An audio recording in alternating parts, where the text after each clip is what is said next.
pomegranate, walnut, cheese salad. It's just out of this world. To make this crunchy, healthy, absolutely delicious salad, here's what you need. Finely chopped cucumber, fresh and hydrating. Tomato shells, juicy, without the sog. Add finely chopped onions for that zesty kick. Capsicum for that sweet crunch.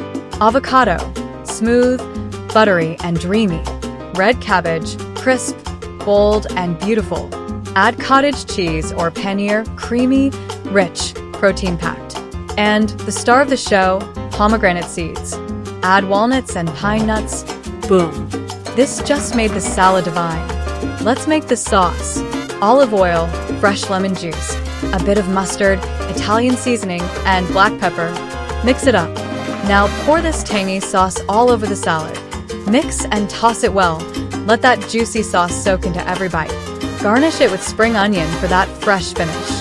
Fresh, flavorful, and packed with goodness. Colorful, crunchy, creamy, tangy.